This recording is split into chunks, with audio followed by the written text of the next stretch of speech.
Okay, here we go. My uncle, father's younger brother, died in 2009, leaving his two teenage daughters behind. My dad and uncle owned a company together. My brother was named as executor of my uncle's estate, and was informed in the trust that my uncle had set up that he was to give my two cousins the trust, which was in a CD, to them when the youngest turned 25, which happened in 2017. Well, my brother was an addict at the time of my uncle's death, unbeknownst to my uncle, and ended up stealing every penny. My brother then continued to lie to my cousins for the next 13 years, giving any number of excuses. 1. He filed for bankruptcy and the money was seized. This never happened. 2. He invested the money in things which were stolen. Obviously, this never happened either. 3. His ex-wife stole the money with a check fraud scam. Also never happened. 4. The money was spent on his many, and also false, medical conditions. For the record, he is ex-military, so all of his medical is handled through the VA, at no charge. My cousin finally came to me to ask what was going on since I was still living in that house when my brother stole the money, and was in and out of rehab facilities. He also lies about medical conditions he does not have. Anyway, I told her the truth that my brother had stolen the money. My father then calls me and demands that I apologize to him, my mother, and my brother for starting stuff.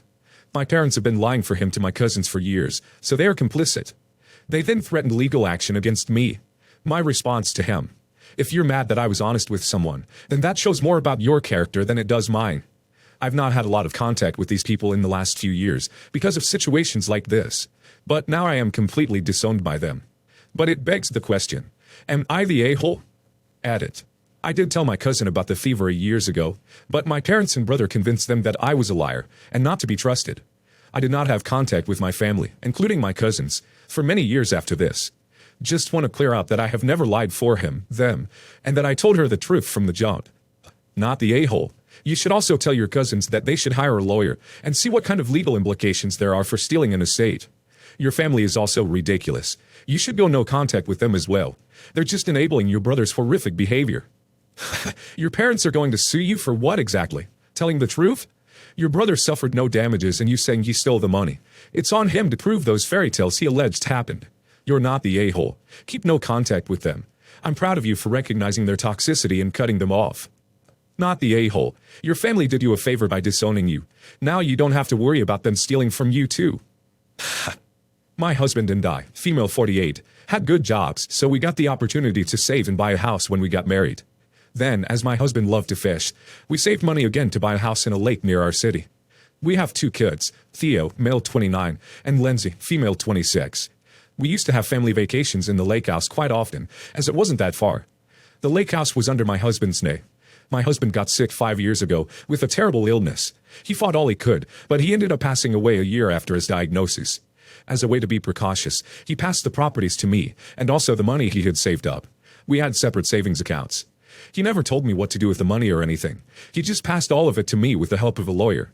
He also wrote a will for some of his beloved items. His grandfather's car, for example.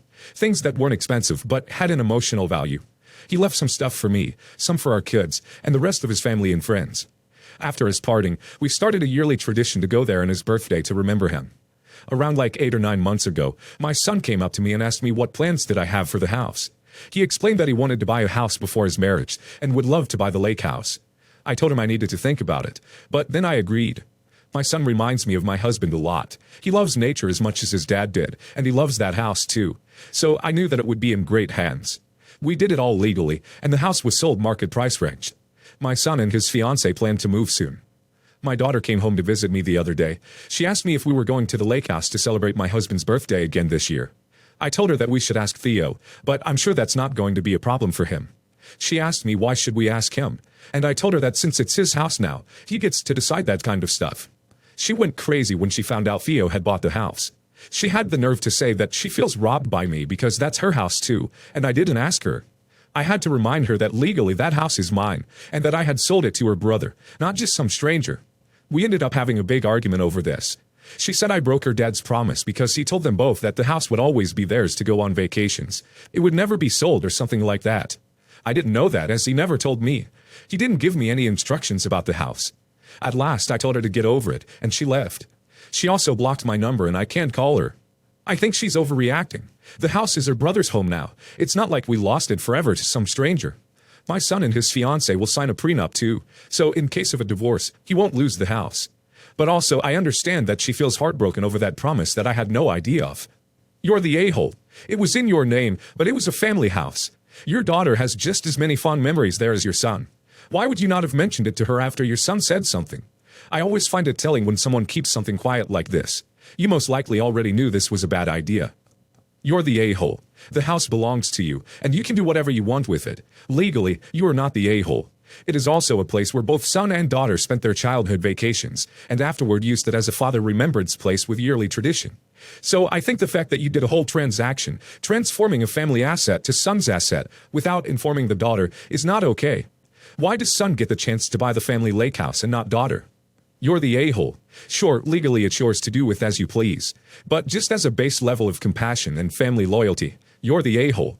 It's not like this was your house that only you're living in, and you decided to downsize to an apartment and were selling anyway. This was property used by the entire family that they all have an emotional investment in and didn't know would be sold to anyone. And even though it's still in the family, this is no longer the family vacation house. It is your son's primary residence. Your daughter is losing out on that opportunity.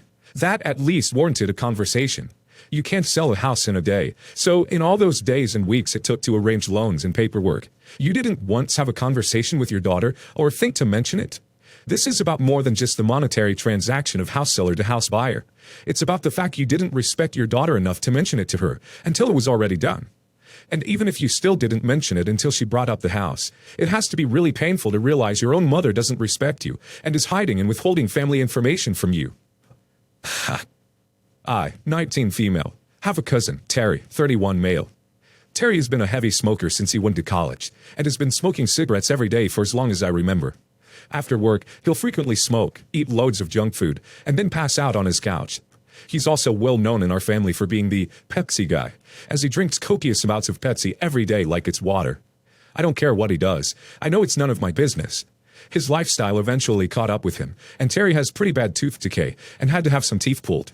Recently, Terry's sister, Sue, 25 female, started a GoFundMe for Terry to get dental implants to replace the teeth that were pulled. It's really expensive, so it's understandable why they do this. The problem is that Sue and Terry have been pestering everyone in the family to donate, and saying things like, just donate $300, it's not that much money, or I guess you just don't care about family. A few days ago, Sue started pestering me about donating to the GoFundMe, and pointed out that I hadn't donated anything. I told her that I can't, as I'm a student and don't have much money as is. Sue wouldn't stop pestering, and started asking invasive questions about how much money I make at my retail job, and how much I spend on groceries.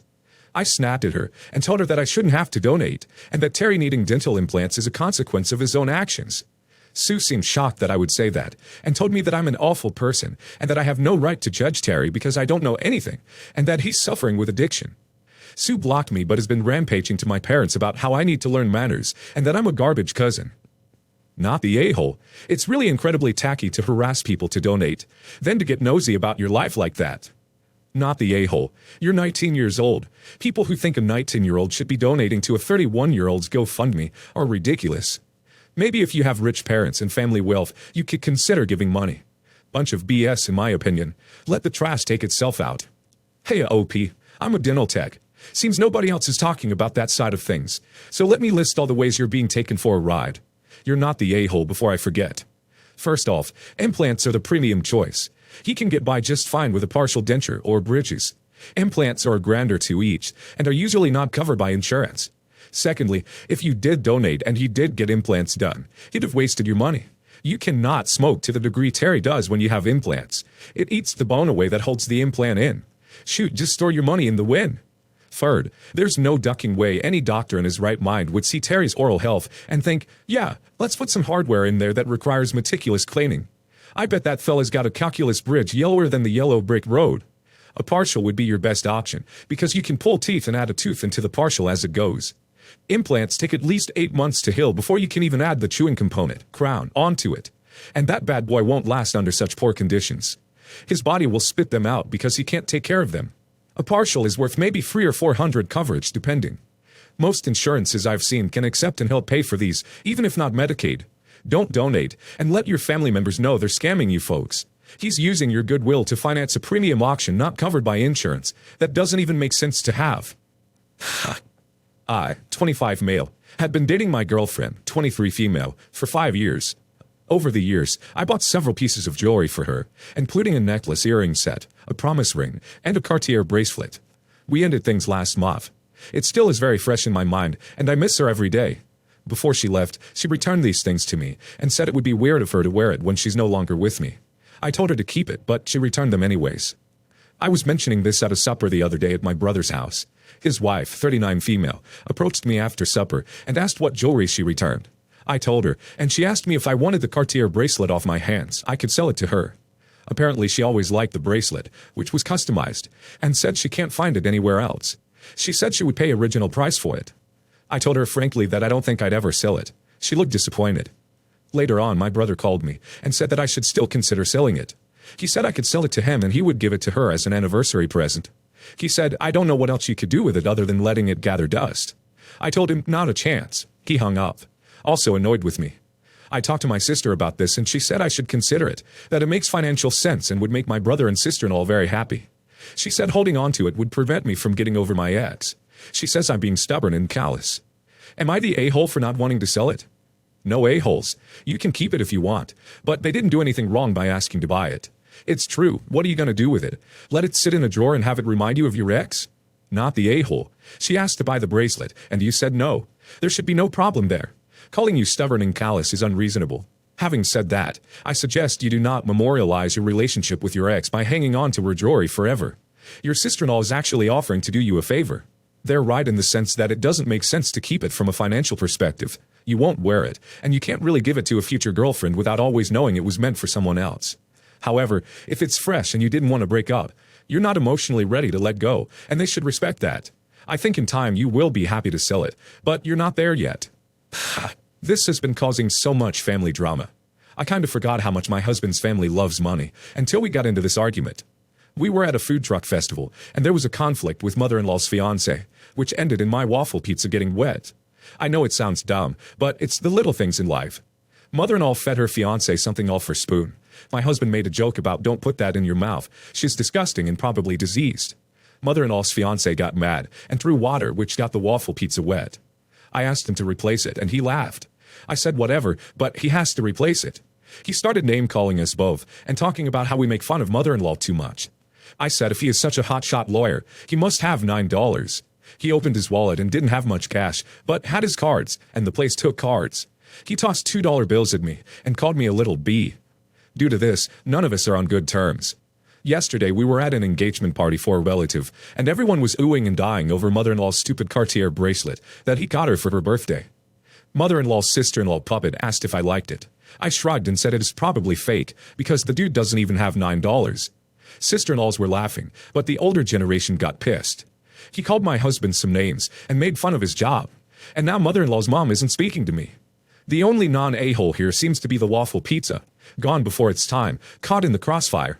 Edited to add, everyone sucks here, except mother-in-law and waffle pizza. But why? Why did your husband call your mother-in-law diseased? Unless my sense of humor is off, that's not funny. That's what caused this. I don't see either why you had to be so spiteful, as to then later on allude to it and say the bracelet is fake. What a negative group of people. You're the a-hole. The water throwing probably wasn't needed, but your husband started it, and you brought it up again after with a super snarky comment. I don't see anything that mother-in-law did wrong. They're probably 100% right about y'all not being nice to her. You're the a-hole, and your husband is too. If you both can't be nice to his mother, don't say anything at all.